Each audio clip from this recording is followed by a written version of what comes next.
Saudara, kita sudah dilihatkan operet maupun tari-tarian semuanya indah. Tapi perhatikan saudara, kita kerap kali kalau lihat begitu paling-paling bagus ya.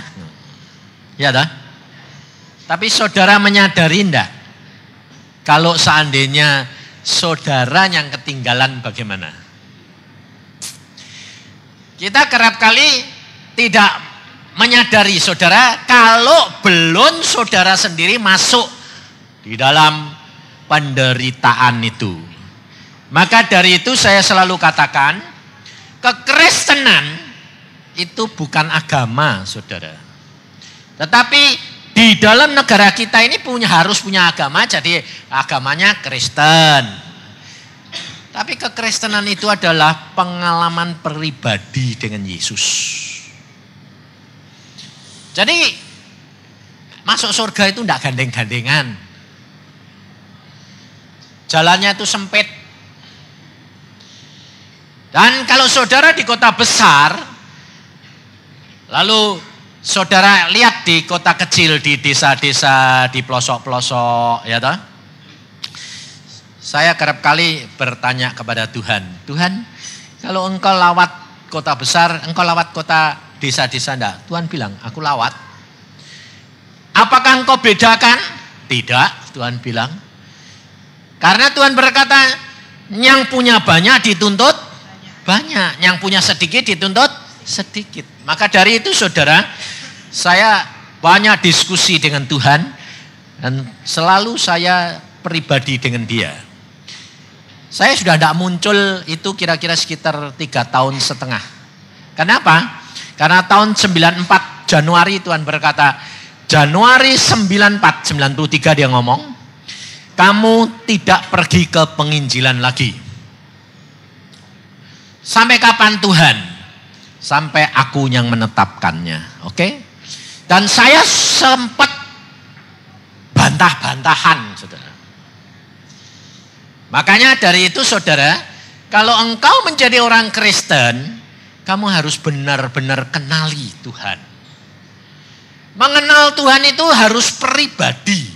Jangan sekedar cuma dengar kesaksian, bagus, lalu tahu Alkitab, mengerti, tapi enggak ngalami. Rugi saudara. Karena apa? Di dalam kesulitan, nanti kita tidak akan mampu untuk bertahan. Dan Tuhan mendidik saudara, dan orang anak-anak Tuhan yang di desa, sebetulnya sama. Hanya caranya berbeda, dan prosesnya juga berbeda. Tapi semua sama saudara. Makanya saya pernah ngomong sama Tuhan begini, Tuhan, kalau orang yang tidak dijangkau Injil bagaimana? Bagaimana? Kenapa engkau biarkan? Tuhan bilang, tidak ada manusia yang aku biarkan. Karena Tuhan berkata, kalau nanti aku datang, tidak ada satu telinga yang tidak pernah mendengar tentang hal Yesus. Bagaimana caranya? Tuhan itu punya macam-macam cara, saudara. Jadi tidak usah pusing kalau sekarang banyak yang dijamah. Saudara mungkin tidak banyak dengar, tapi banyak saudara-saudara dari kaum Ismail ditemui oleh Tuhan Yesus pribadi. Tapi kenapa kerap kali kenapa sih Tuhan? Orang Kristen malah tidak mau temuin. Saudara kepengen enggak? Kepengen ketemu Tuhan Yesus enggak? Kepengen sih kepengen, ya loh. Tapi masalahnya Tuhannya mau apa enggak? Loh betul enggak? Seperti ibu tadi, Esther tadi, dia bersaksi. Dia ketemu Tuhan Yesus atau malaikat? Malaikat. Jadi haknya Tuhan mau menemui pada. Sebaliknya saya tidak pernah ketemu malaikat. Saya tidak pernah ketemu malaikat. Tapi saya tahu ada malaikat. Sebab kerap kali saya itu dikawal. Seperti saya di Irian Barat. 2 malaikat gede-gede di samping saya. Saya bilang, siapa sih ini? Saya asal masuk rumah, persis di pintu itu, loh kok ada 2 orang? Mundur lagi? Enggak. Aneh, sampai 3 kali saya maju. Lalu akhirnya saya tanya, siapa sih kamu? Saya bilang, aku adalah malaikat yang diutus Tuhan mengawal kamu. Oh, kenapa kok harus kamu kawal? Soalnya kamu seorang diri, banyak gangguan. Nah, betul saudara, betul. Saya kalau tidak dikawal, tidak tahu kalau adanya ngawal, oh sudah jatuh. Habis orang yang setan yang rambutnya panjang itu yang masuk rumah, habis diperawat giginya, sore-sore datang dia bilang, Pak kok masih sakit? Loh ya habis dicabut ya memang sakit. Loh kok sengaja datang pakai pakaian yang tembus pandeng, bingung saja.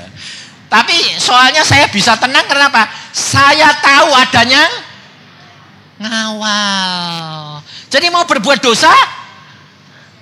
Nggak bisa. Coba mau berbuat dosa diintip, bisa enggak? Nggak bisa. Maka dari itu saudara, jadi orang Kristen itu harus mengalami sendiri. Kadang-kadang saya kerap kali tidak lihat malaikat.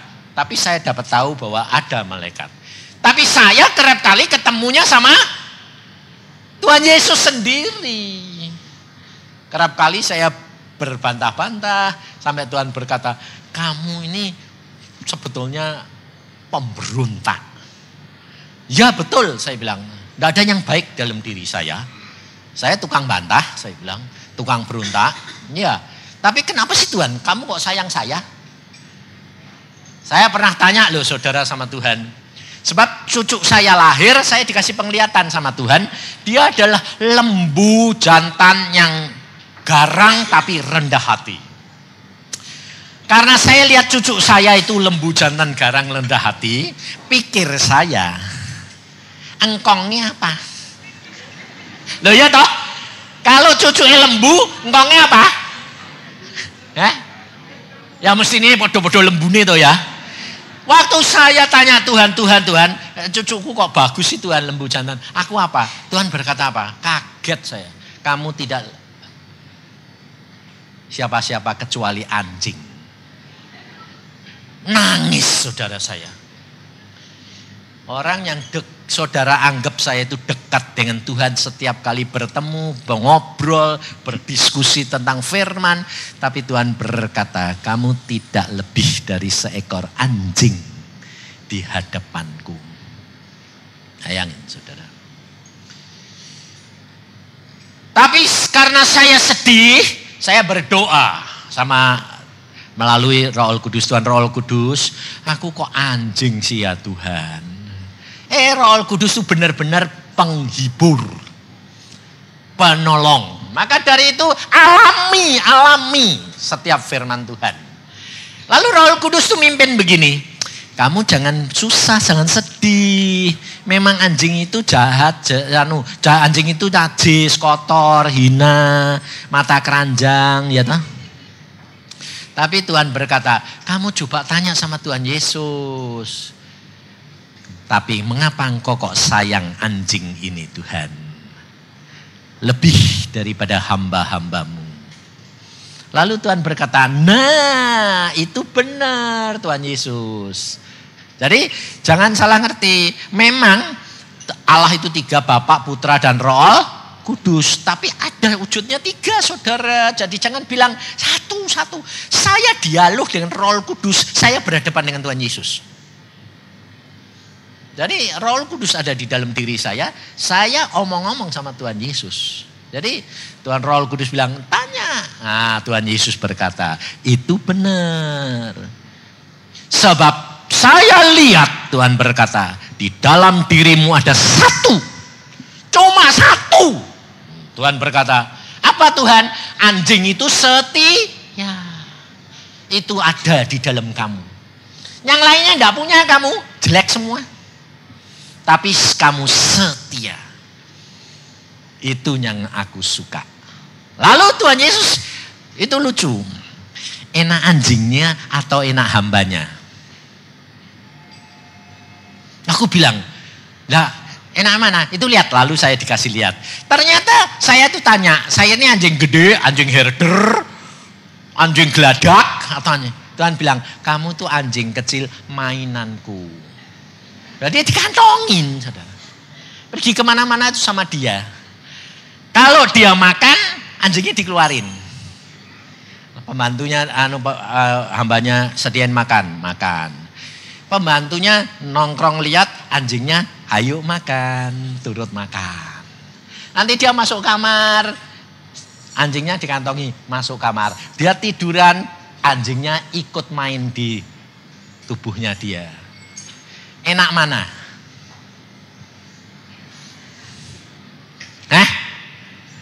Lumayan anjingnya toh. Nah, maka dari itu saudara, kalau Tuhan Yesus sampai di dalam Alkitab berkata kepada perempuan Kanaan, tidak layak diambil roti untuk anak-anak diberikan kepada anjing. Tapi perempuan itu berkata, betul Tuhan. Tapi anjing mendapat remah-remah. Dan Tuhan berkata, besar imanmu ibu, anakmu sembuh. Lumayan yang dikatakan anjing atau lumayan dikatakan anaknya? Anaknya ada roti tapi tidak menikmati. Anjingnya remah-remahnya menikmati. Mujizat terjadi. Maka dari itu saudara menjadi orang Kristen, saudara harus sadar. Saudara mengatakan saudara anak-anak Tuhan. Tetapi hati-hati. Sebab pertunjukan tadi dikatakan banyak yang dipanggil, sedikit yang dipilih. Maka dari itu buka firman Tuhan, saya akan bacakan. Di dalam Lukas pasal yang ke-6, mulai ayat yang ke-46.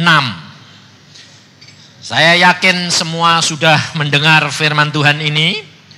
Tapi malam ini Tuhan mau supaya saudara dan saya mengerti. Ayat 46, Lukas 6. Mengapa kamu berseru kepadaku Tuhan, Tuhan, padahal kamu tidak melakukan apa yang aku katakan? Setiap orang yang datang kepadaku dan mendengarkan perkataanku serta melakukannya, aku akan menyatakan kepadamu dengan siapa ia dapat disamakan. Ia sama dengan seorang yang mendirikan rumah. Orang itu menggali dalam-dalam dan meletakkan dasarnya di atas batu. Ketika datang air bah dan banjir melanda rumah itu tidak dapat digoyahkan. Karena rumah itu kokoh dibangun. Akan tetapi barang siapa mendengar perkataanku tetapi tidak melakukannya, ia sama dengan seorang yang mendirikan rumah di atas tanah tanpa dasar. Ketika banjir melandanya, rumah itu segera roboh dan hebatlah kerusakannya. Saudara, sepintas lalu, selama tidak ada banjir, sama enggak kelihatannya? Bahkan mungkin lebih bagus yang tidak ada dasarnya. Tetapi nanti kalau banjir datang, baru kelihatan itu roboh, yang ada dasarnya tetap berdiri. Indonesia dilanda ini sebetulnya sudah dinubuatkan Tuhan. Saya 3,5 tahun suruh diam diri, suruh berdoa, setiap hari suruh berdoa dan baca Alkitab 5-6 jam, saudara. Baru Juli tahun 97 Tuhan bicara, selesai, kamu keluar lagi. Saya sebetulnya sudah tidak kepengen saudara. Waktu dulu disuruh berhenti, saya ngomong, Tuhan mana ada di dalam Alkitab berkata bahwa berhenti nginjil. Wong Alkitab berkata nginjil beritakan firman sampai ke akhir zaman. Ujung dunia. Memang saya sudah pergi kemana-mana seluruh dunia kecuali Amerika. Karena saya disuruh Amerika tidak mau. Amerika tidak mau. Saya males saudara. Malesnya apa? Di pesawatnya itu lama. Saya itu paling males ke luar negeri. Tapi setelah ini, berapa bulan yang lalu Tuhan berkata, genepi. Apa sih digenepi apa? Kamu masih belum genepi. Apa? Saya bilang, ke Amerika. Mateng aku. Aku males Tuhan, genepi. Jadi nanti, lalu benar habis ngomong begitu, ada telepon dari Amerika. Pak, kami sudah berdoa lama mengundang Bapak ke sana. Bapak sudah keluar? Sudah. Waduh, September Tuhan bilang ya. Jadi saya belum bilang ya, dia sudah ya. Jadi saya tidak berani. Ya, saya bilang. Ya sudah. Nah, Tuhan sudah berbicara nanti dari sana aku kirim kemana-mana. Aduh, saya bilang Tuhan, sudah males malah dikirim. Tuhan tuh aneh, saudara. Kalau kamu kepingin, dia tidak mau.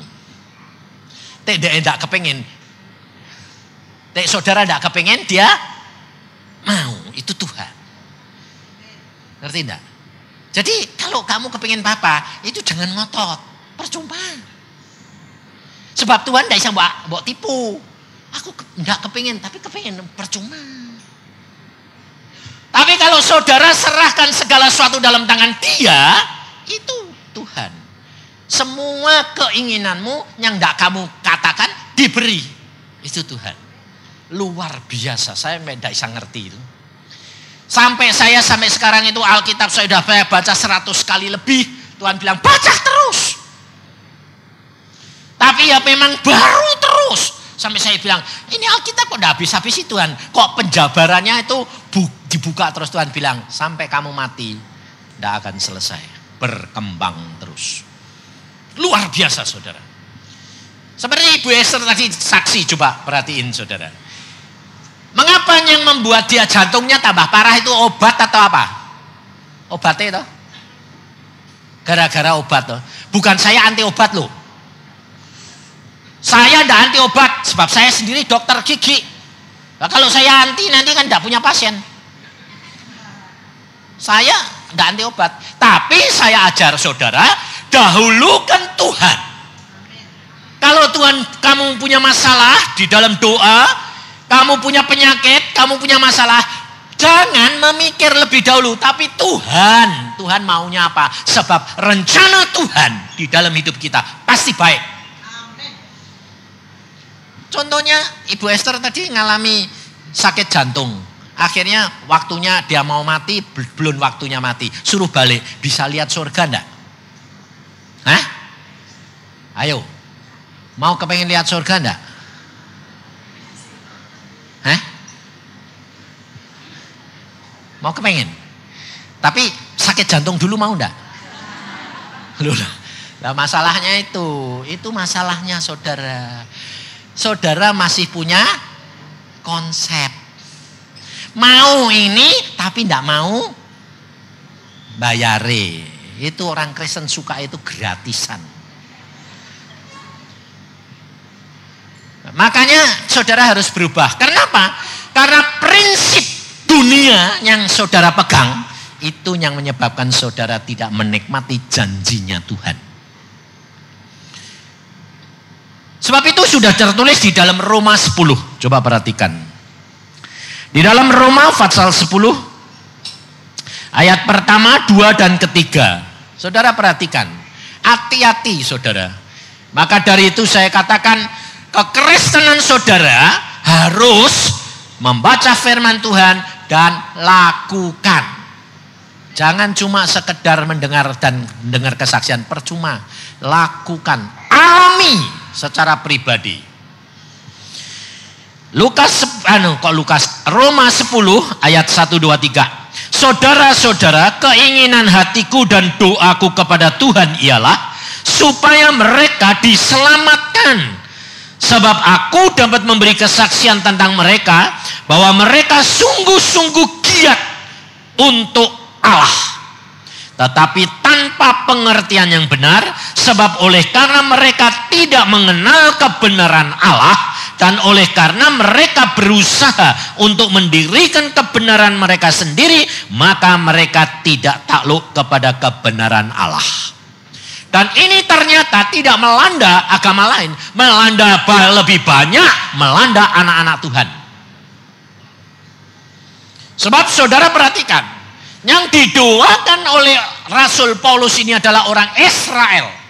Mengerti Alkitab, mengerti Taurat, mengerti kedatangan Mesias. Tetapi mereka tidak percaya pada waktu Mesias sudah datang. Sama dengan saudara.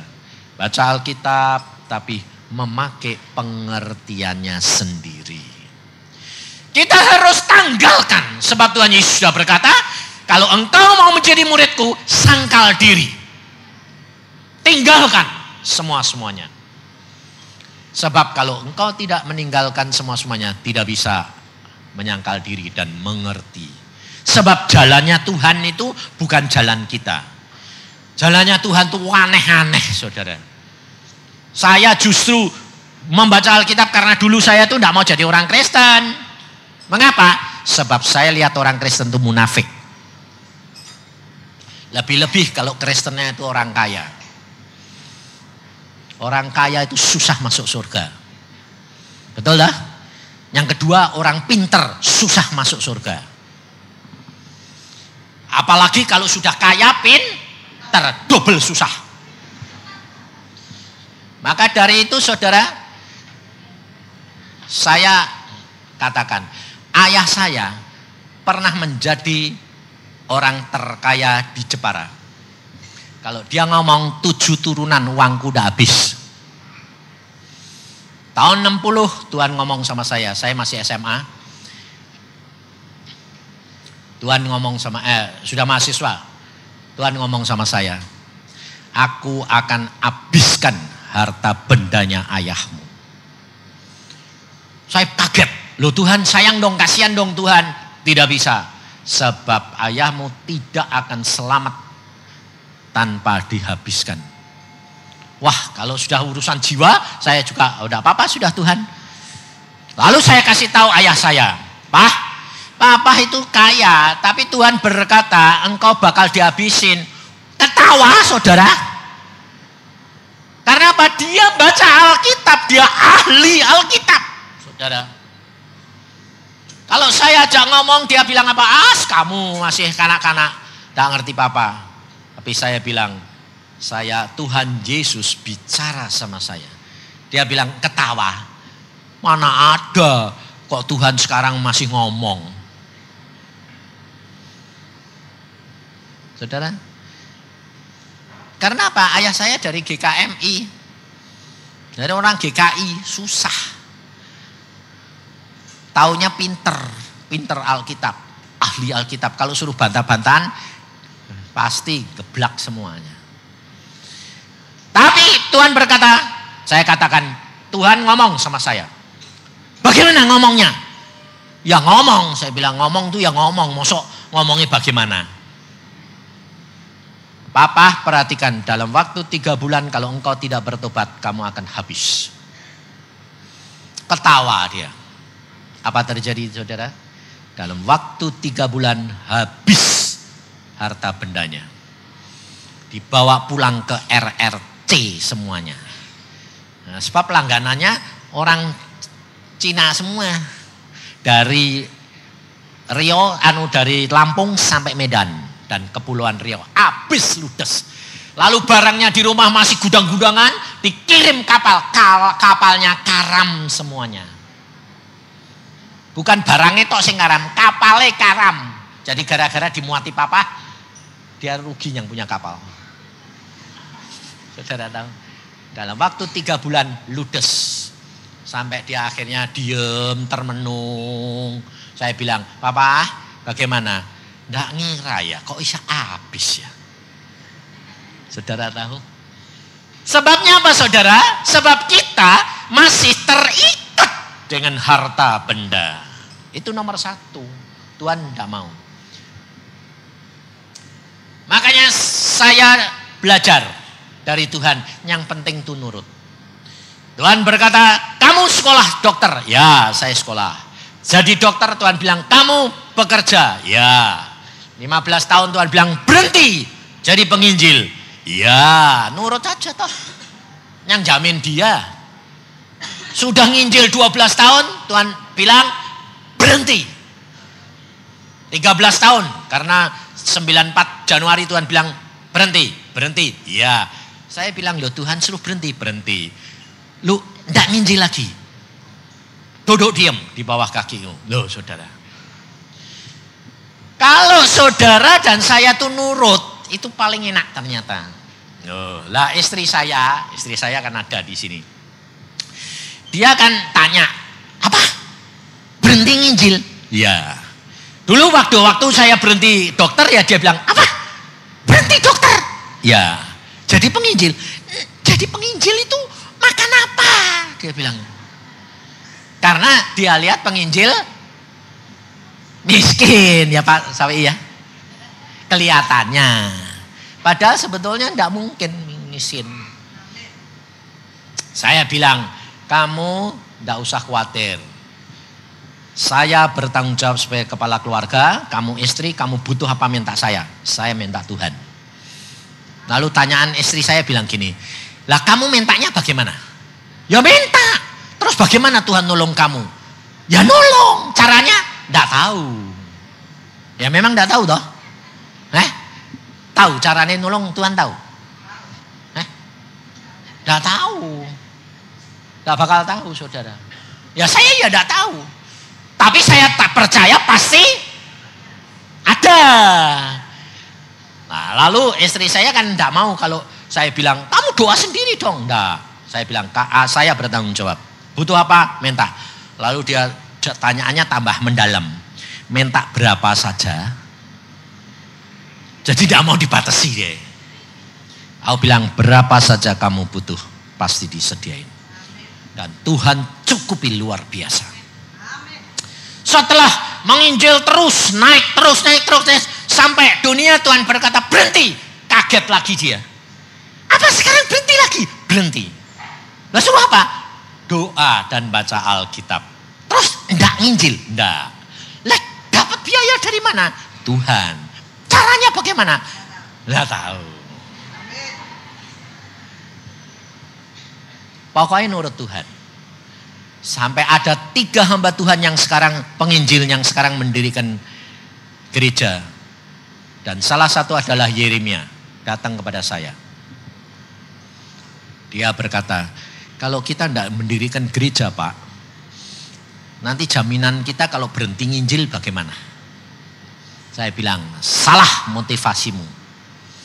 Kita menjadi hambanya Yesus, kita berjalan dengan Yesus. Amin. Apapun itu urusannya Yesus. Kalau sampai saya tidak dijamin, yang malu siapa? Yesus, bukan saya. Saya bilang. Tapi kita kan diberi hikmat. Hikmat sih hikmat. Yang penting Yesus, saya bilang. Sebab Yesus itu hikmatnya Allah. Saya ngomong begitu, 3,5 tahun kemudian Tuhan bilang, berhenti. Hah? Berhenti nginjil? Ya. Ya sudah, saya bilang, oke. Berhenti. Ya. Tapi saya dipelihara luar biasa, saudara. Dan saya justru melihat mujizat demi mujizat. Setiap orang yang datang ke tempat saya, itu bawa kesaksian. Kenapa? Orang datang sendiri, Pak. Mau ketemu Pak Yusa. Oke. Ada apa? Setelah jam doa saya sudah siang, Tuhan bilang, temuin ya. Tuhan tuh sangat sayang kamu loh Pak. Loh jelas dong saya bilang. Ya toh. Saya ini dikirim ke sini. Ngapain? Ngirim duit. Ngapain kamu ngirim duit? Lah iya, wong saya ini sedang doa puasa sendiri loh Pak. Saya ini dengar suara Tuhan ngomong apa? Ngomong gini. Kamu katanya kepingin dengar suaraku seperti hambaku Yusa. Iya. Ya Tuhan, dia tidak tahu kalau itu Tuhan. Iya. Terus makanya kamu tidak bisa karena kamu mata duiten.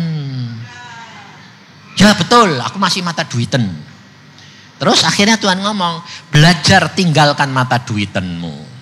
Ya Tuhan mau, seneng toh, mau. Demikian mau. Nah, bertindak dong. Tuhan itu lucu, saudara. Wah, bertindaknya apa? Makanya ambil duitmu, pulang dari sini, kirim ke tempat hambaku Yusa. Bayangin. Pikir dia, ya Tuhan, wah nurut, ya. Berapa Tuhan? 10 juta. Waktu 10 juta melongok dia. Kok banyak? Loh masih mata duitan lagi. Gak berani saudara. Datang dia bilang, kamu loh Pak, disayang-sayang Tuhan. Saya ini datang sini suruh ngirim duit kamu. Dia datang. Dan itu tidak sekali. Bahkan belakangan sampai istri saya itu gak heran apa. Orang yang ngirim saya gak kenal. Orang yang telepon saya gak kenal. Dia bilang, Pak, ini saya mau ketemu Pak Yusa. Ya saya. Bapak gak kenal saya gak kenal Bapak.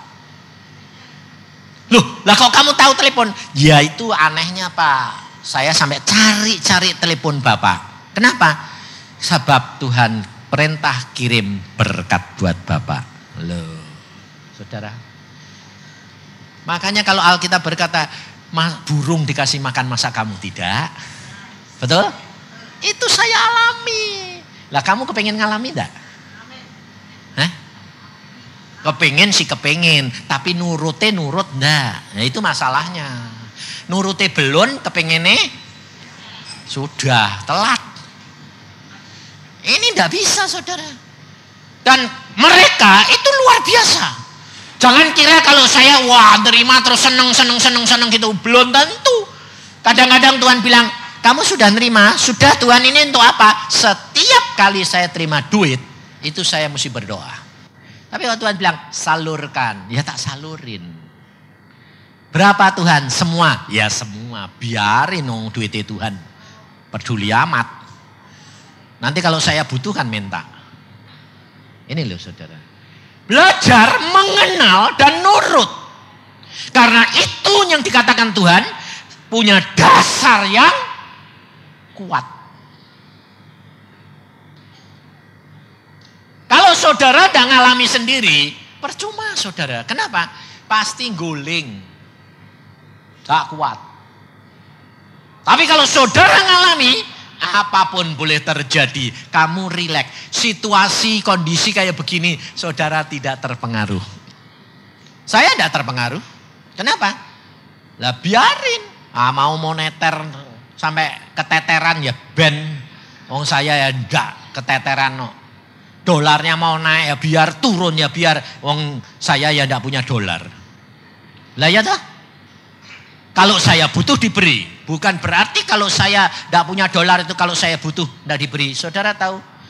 Bulan Desember yang lalu saya jalan-jalan ke Singapura orang 15. Sama anak istri cucu semua rombongan. Sebabnya bulan Juni kita berkumpul dengan Iin, dengan Denny, dengan Semi. Dan keluarganya mereka saya bilang tahun ini jalan-jalan kemana? Berdoa. Minta pimpinan Tuhan. Keluar negeri. Mana? Singapura. Oke. Itu belum punya duit. Tapi Tuhan ngomong apa? Saya berdoa, Tuhan semua oke ini dari kadamu? Ya. Pergi jalan-jalan? Ya. Oke. Saya ngitung tiketnya berapa, hotelnya berapa, makannya berapa, lapor. Tuhan, ini segini dolar. Tuhan kirim. Tidak ada orang, ada apa-apa itu bilang, Pak, kamu ini ada butuh apa sih Pak? Kenapa? Kok saya suruh ngirimkan uang kamu 10 juta? Saya bilang, mau jalan-jalan. Kapan? Desember. Lah kok sekarang sudah dikasih duit? Kamu belum tahu. Tuhan sudah tahu. Waktu saya terima, saya tanya, Tuhan ini buat siapa? Ini belikan dolar semuanya. Masih 2.500. Dapat 4.000. Saya enggak tahu kalau nanti Desember bakal ada moneter 10.000. Enggak tahu saya. Tapi saya beli dulu. Habis itu sebulan lagi ada. Ngasih dolar Australia. Tuhan bilang tukar dolar Singapura. Dapat 5.000 lagi. Sudah kantongin. Diem. Waktu Desember mau naik ribut. Anak-anak saya bilang, Pak, jadi bikin enggak? Ini sekarang dolarnya naik. Saya bilang kenapa enggak jadi? Loh papa punya? Punya dong, bapakmu sudah sedia. Dia tidak pernah terlambat. Dia sudah menyediakan segala-galanya. Saudara tahu, saya tidak pernah pusing. Tapi kerap kali kita itu tidak bisa lepas saudara. Karena apa? Sampai di Singapura kita makan orang 15 bayarnya $350 Singapura. Istri saya langsung sipuannya di sini ceret cetiau. Makan sekali kok cetiau. Aku bilang jangan dihitung. Nanti nyangkut. Macet nanti. Aku bilang itu. Lalu dia minta aqua kok $6. Dihitung lagi 20.000. Loh jangan nanti enggak masuk. Udahlah nikmati aja. Wong Tuhan sudah sediakan. Betul enggak? Hah? Contohnya saudara makan di sini enak. Kira-kira kalau saudara cuma ingat hamba Tuhan di desa enggak makan apa-apa. Kamu bisa makan apa enggak? Enggak bisa. Enggak bisa makanan itu mubazir enggak? Apa kamu bawa ke desa? Enggak, saudara. Saudara di sini kamu makan nikmati. Tuhan sediakan di desa pun. Sebab saya ngalami saudara. Jadi jangan dikira bahwa saya enak-enak di kota gini. Siapa bilang? Saya dididik Tuhan makan dari hari ke hari. Hari ke hari itu termasuk nasi loh. Setahun. Untuk makan besok harus sembahyang. Padahal saya dokter. Aneh toh? Anak saya yang selalu bilang, "Pak, besok ada nasi." Sembahyang. Itu anak masih kecil-kecil, 6 tahun. Sembahyang dari kecil saya bilang, "Berdoa, Bapakmu menyediakan segala-galanya." Pernah satu saat anak saya mau bayar sekolah 10.000 karena pikir anak dokter mahal pada waktu itu 10.000. Waduh, dia bilang, "Pak, bayar 10.000." Iya nanti. Bayar terakhir tanggal berapa? Tanggal 10. Ini tanggal 8 belum dapat duit saudara. Tapi apa terjadi? Saya bilang doa, papa mau praktek doa dong. Wah dia sembahyang, asal saya berangkat dia sembahyang. Tuhan minta duit. Pulang 0. Anaknya bilang, "Loh Pak 0, sudah sembahyang kok 0. Karena Tuhan itu tahu waktunya belum mepet. Tuhan tuh suka bikin orang tuh suka deg-degan. Tapi Tuhan tidak pernah terlambat. Waktu pasien datang bikin gigi, pikir saya, wah ini puji Tuhan, anak-anak sembahyang berarti pasti dapat duit. Tak tunggu-tunggu, tak cetak sudah ini uangnya segini, tak suruh membayar di depan 10%. Jadi saya pikir cukup. Waduh enggak bawa uang dokter. Lalu saya bilang, "Loh kamu enggak siap-siap?" "Ya siap-siap, mosok dokter enggak percaya saya." Ya aku bilang percaya sih percaya, tapi di hati saya duitnya ini. Loh, tapi pulang kosong saudara. Sebaliknya besok saya sudah, "Tuhan, Engkau tahu anakku butuh bayar lu. Pokoknya hari ini tidak mau kasih duit, besok disuruh pulang itu anak, tidak boleh sekolah." Tak tunggu, tidak ada pasien. Aku ya, sukamu lah. Engkau sedang didik saya dan anakmu. Mau tutup, pasien 1 datang. Loh. Cuma sekedar apa? Janjian. Besok saya datang bikin gigi. Loh tak pikir. Loh dia datang, oh dokter sudah mau tutup ya? Ya saya cuma datang mau janjian. Lah bayangin saja, uang tidak ada 1 sen, cuma dia datang mau janjian tok. Ngomong, tapi apa terjadi? Tapi saya mau bayar dulu dokter. Waktu bilang begitu hati saya mak pelong. Loh. Tuhan itu sukanya bikin surprise. Itu Tuhan, saudara. Makanya saya kalau didik anak saya, ya begitu. Kamu dari kecil sudah mengalami toh. Nah, yang satu ini pengusaha si Semi ini, anak saya yang paling kecil.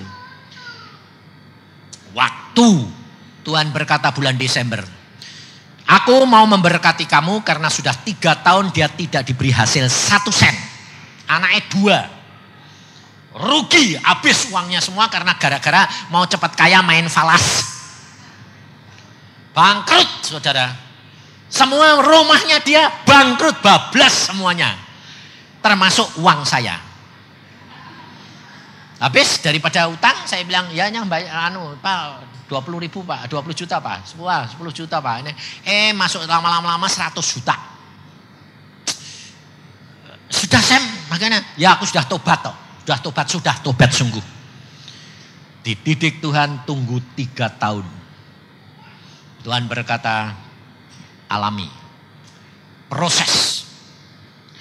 Desember tahun yang lalu Tuhan berkata selesai.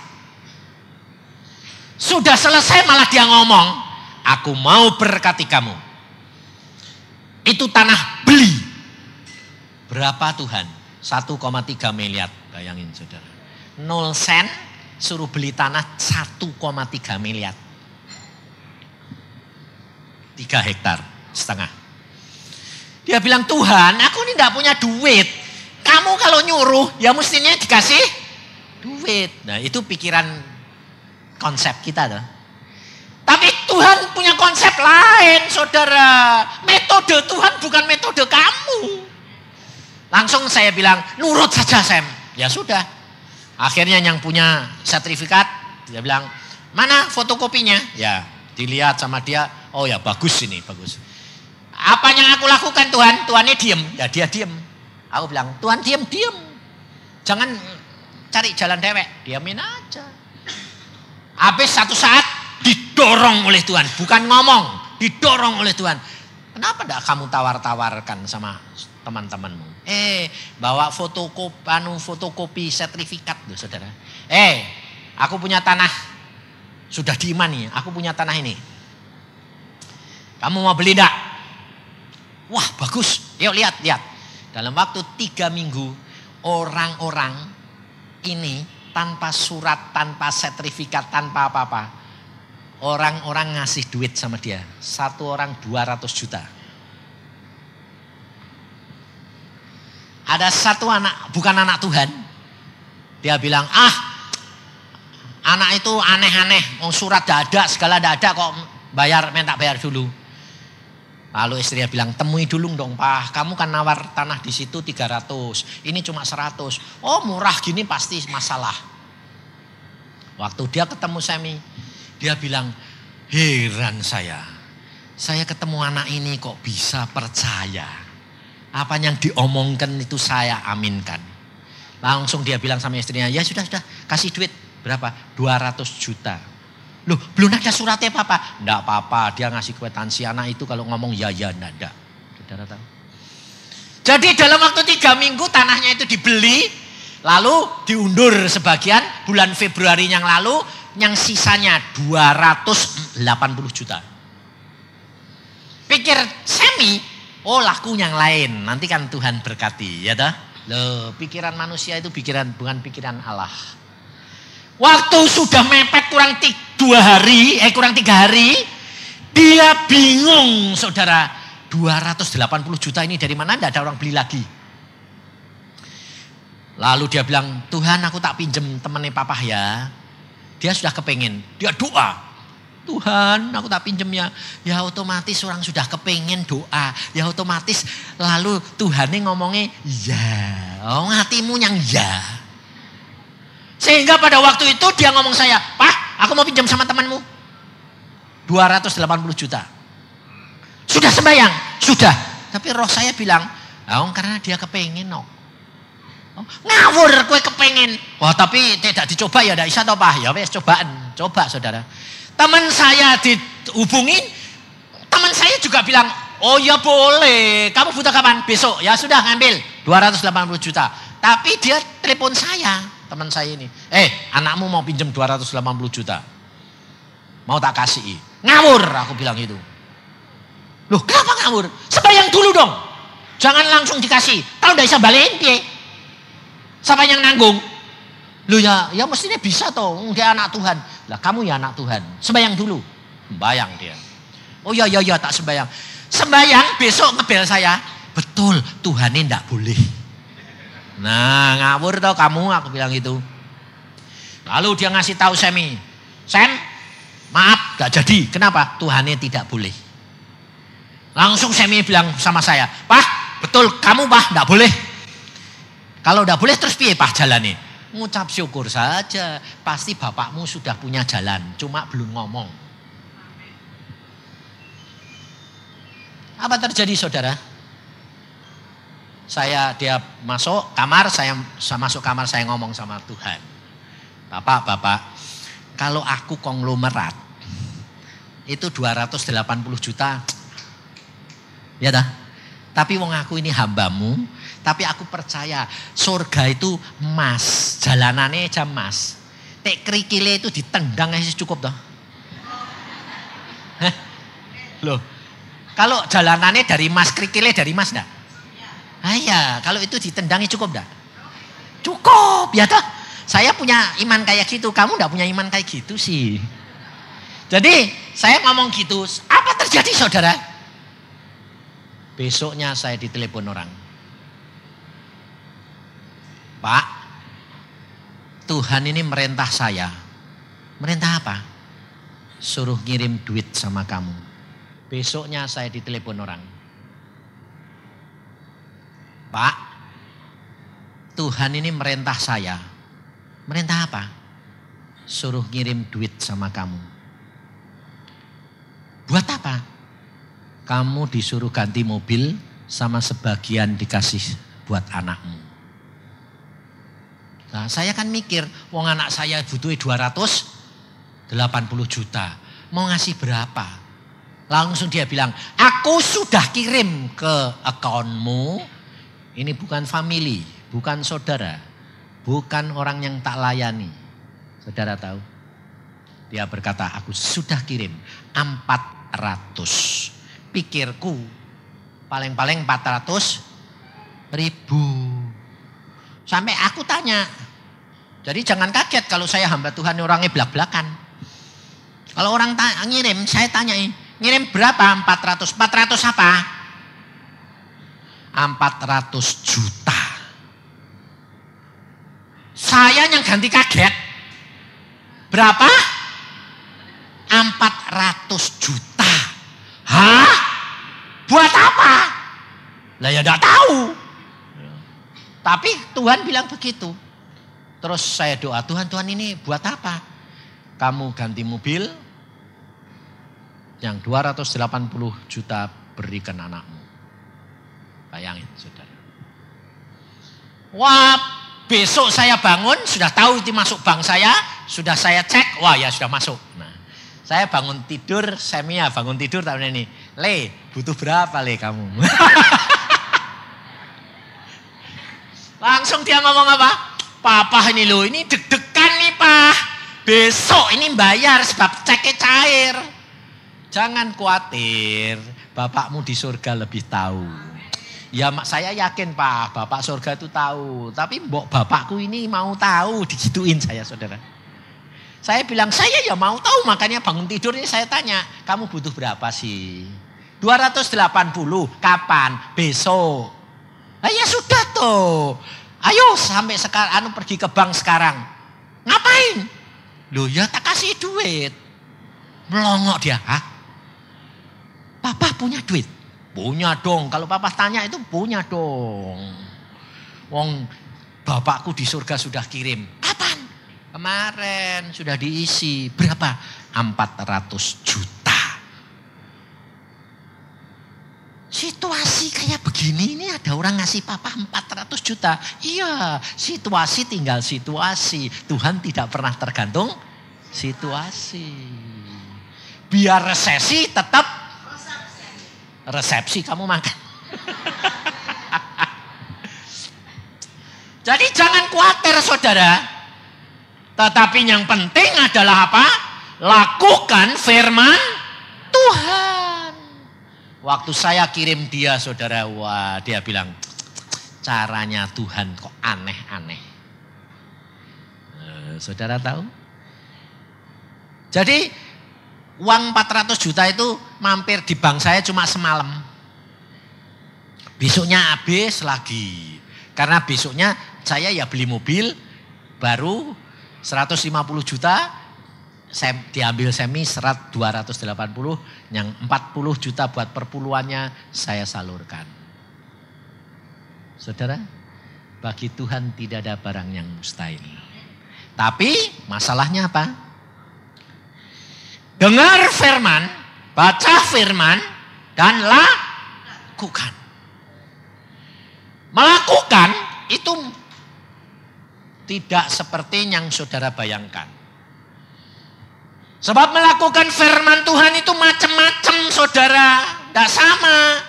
Yang diberi banyak, yang diberi mengerti banyak, dituntut banyak. Yang baru ngerti sedikit, dituntut sedikit. Tapi yang Tuhan mau, nurut. Contohnya saja. Saudara pernah enggak minta sama Tuhan dibangunkan pagi-pagi? Hah? Pernah? Ngantuk enggak? Nurut enggak? Itu masalahnya. Saudara harus mulai praktek supaya firman Tuhan ini ya dan amin. Sebab tahun 98 Tuhan pesan sama saya. Rumah tangga akan digoncangkan.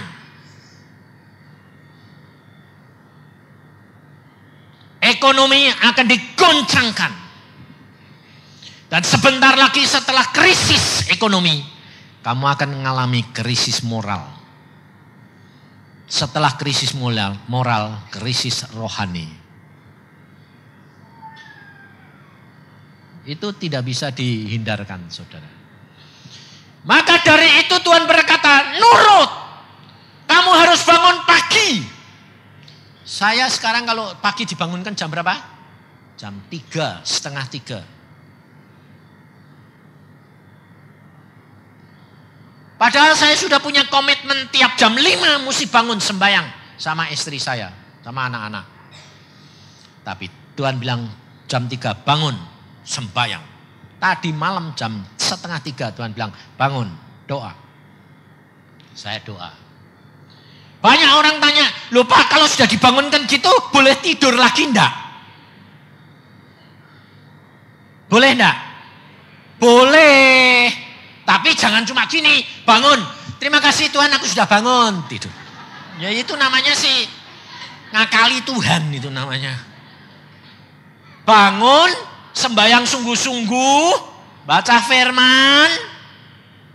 Apakah Tuhan mau ngomong atau enggak? Kenapa? Sebab Tuhan pesan begini. Bangun pagi, ambil mana, embun pagi. Sebab nanti kalau mana embun pagi itu jadi mana, kalau nanti matahari terbit sudah hilang. Jadi saudara dibangunkan, bangun sembahyang. Kamu ngomong, Tuhan terima kasih aku menerima embun pagi yang menyebabkan hidupku terjamin. Sebab Tuhan sendiri yang sebab saudara dan saya ini adalah pohon zaitun atau kurma yang ditanam di dalam bait Allah. Coba baca di dalam Mazmur 92. Supaya saudara itu tahu bahwa saudara dan saya ini sudah dipilih oleh Tuhan, sudah ditetapkan oleh Tuhan, sudah direncanakan oleh Tuhan. Dalam Mazmur 92 ayat 13, mulai ayat 13 sampai dengan ayat yang ke-15. Orang benar akan bertunas seperti pohon kurma, akan tumbuh subur seperti pohon aras di Libanon. Mereka akan ditanam di bait Tuhan, akan bertunas di pelataran Allah kita. Pada masa tua pun mereka masih berbuah, menjadi gemuk dan segar. Jadi saudara tahu, jikalau ibu-ibu, bapak-bapak itu kalau hidup di dalam Tuhan, tambah lama tambah gemuk dan segar. Jadi jangan kaget kalau ibu-ibu ini gemuk-gemuk. Itu alkitabiah. Tapi gemuk, seger, jangan gemuk sakit-sakitan. Ini alkitabiah saudara. Makanya istri saya dulu waktu kawin 37 kilo. Sekarang 73 kilo. Itu alkitabiah. Saya bilang, dia bilang, yang aku mau tak kurus-kurus. Kamu ini jangan bodoh. Saya bilang, Alkitab berkata tambah tua tambah gemuk dan seger. Ya wis aku bilang. Kok malah mau kurus-kurus ke jadi mencret. Aku bilang, ngapain aku bilang itu. Loh tapi buat kamu. Loh kok buat saya yang penting itu seger. Sehat, gemuk. Sudah. Sebab dulu saya sudah punya yang krempeng. Sekarang mesti kepengen yang gemuk. Sebab pada waktu muda, zaman saya muda, itu bukan orang perempuan yang krempeng yang menggairahkan, yang gitar. Tapi saya dikasih Tuhan krempeng. Nah, beratnya 37. Kayak orang TBC. Aku bilang, Tuhan ngasih jodoh kok model kayak gitu. Itu yang terbaik. Saya enggak ngerti caranya Tuhan. Tambah lama, tambah dibikin gendut. Gitar, sekarang gitar bass.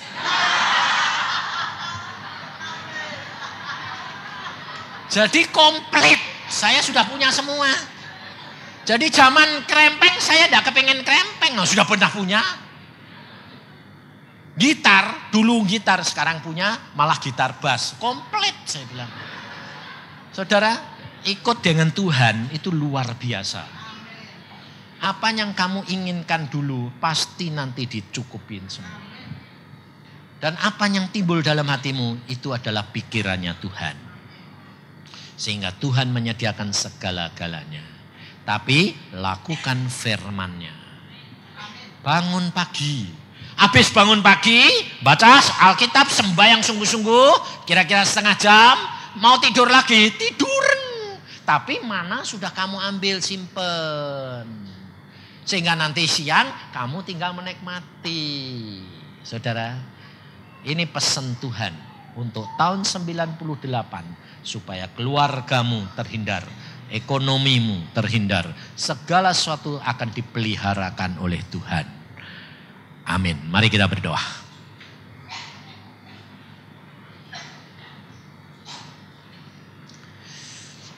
Tuhan Yesus, firman-Mu sudah hamba sampaikan.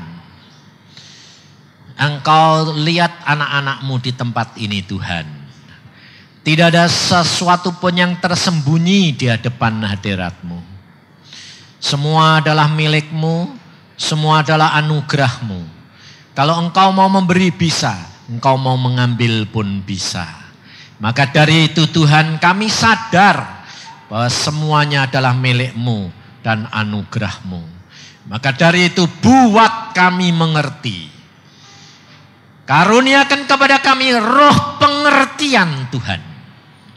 Supaya kami dapat mengerti rencana-Mu dalam hidup kami pribadi demi pribadi. Apa mau-Mu.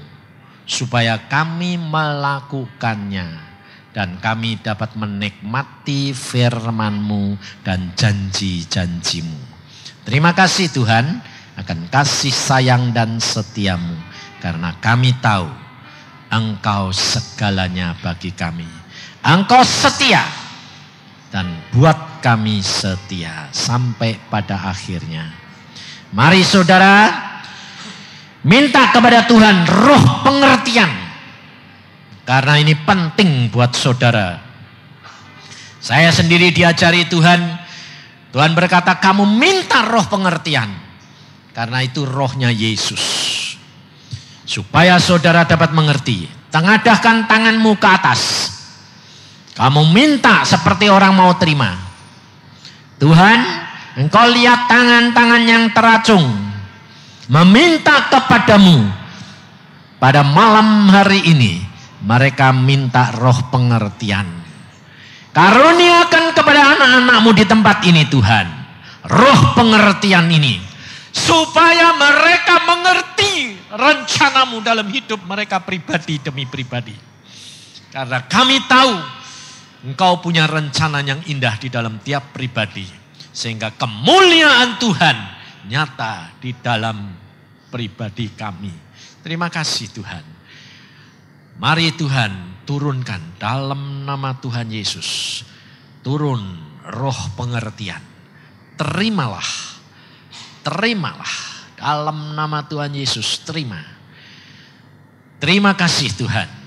Terima kasih Tuhan. Ucapkan syukur saudara. Oh Yesus, sikia karata syakata kaya karata sokoto koye keria kata syakata. Terima kasih akan anugerah-Mu pada malam hari ini. Yang kami dapat terima daripadamu, roh pengertian ini. Sehingga kami dapat mengerti rencana-Mu dalam hidup kami.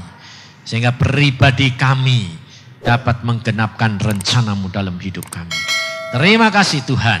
Ucapkan syukur saudara. Oye kiria kata syakata kaya karata syik.